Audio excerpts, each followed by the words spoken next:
Here is our hypno chat on delayed cord clamping. So this came up when I was chatting away in one of the other videos, and I thought, let's break it down. What is delayed cord clamping? Why should you consider it, and do you want it on your birth plan? And in what cases would it be very beneficial, not beneficial, possible or not possible?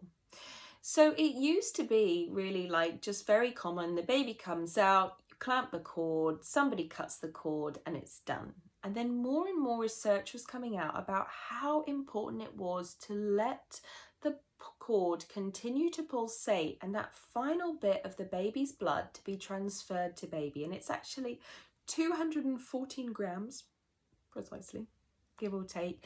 And that's 30% of the baby's blood. Okay, so you imagine that 30% is an awful lot of blood. You know, we go off if you're a blood donor and you'll give maybe 1 pint of your blood and you're told to sit down for a little while and you're like a full grown adult. So this is this tiny new baby that needs all the help it can get in this world, having 30% more of its blood, 30% to make up all of their blood. Generally they say it's when it stops pulsating and it turns white. There's a lot of numbers on the internet, 1 minute, 2 minutes, 3 minutes, up to 5 minutes. But generally you will look at the cord and it stops pulsating and it goes white. And that is delayed cord clamping. The blood has come through. Now it's actually pretty common practice in the hospital where I gave birth. It was actually just what they did, delayed cord clamping, unless there was a medical reason not to. That was the policy, delayed cord clamping. So have it on your birth plan, ask the questions, but I wouldn't be surprised if it was already in place. There's also lotus birth. So a lotus birth is where you give birth to baby, you give birth to the placenta, and you leave the placenta and the cord attached to the baby until the cord dries up and it falls off. And so that's obviously a much more extreme delayed cord clamping. You've then got baby and placenta to hold near each other, probably for at least a day, if not more. So it's a little bit more complicated. So if that's something that interests you, you can do some more research on that. It's not something that I've looked into for today's chat. If the baby has a heartbeat of less than 60 beats per minute, it's not going to be possible to do delayed cord clamping. Occasionally, they will milk the cord and they will push it into baby. And occasionally, there will be a setup because that will mean the baby needs some breathing support.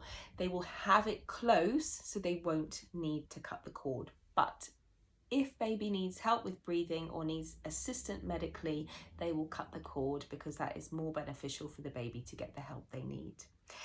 Also, quite interestingly, I was reading, and most of this is from the Tommy's website, if you want to go and look into it more.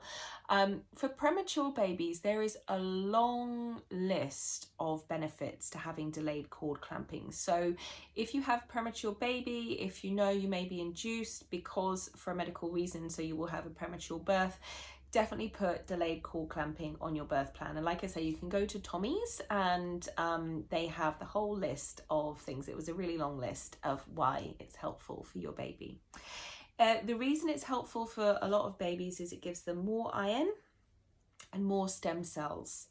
So there are often, and I remember when I did one of my hypnobirthing course, someone was like, you have to be careful, everyone's trying to steal your baby's blood, and it was not my experience. You may be handed a leaflet, there may be people sort of going around the wards at some point asking for cord donations, and so they do ask for people to donate cords that maybe haven't been delayed, haven't had delayed cord clamping, so that they can do stem cell research on the stem cells found in the blood within the cord. So this is a personal decision for you. I think there's also other things they can do medically, actually save stem cells from your baby's blood. That's often another tangent completely, in case something happened to them in later life. So that, if you don't go for the delayed cord clamping, maybe you're donating the blood, maybe you're storing some blood for later in your baby's life. So there are other things to think about, but in general, it's becoming more and more common and more advised to go and just wait that 1 to 3 minutes until the cord is white. It's possible at home, it's possible in a birth centre, it's possible in surgery after a belly birth as well, okay? It all depends on how responsive your baby is when they come out and if they need any extra assistance, which may affect if it's not possible for you. Let me know if you have any questions.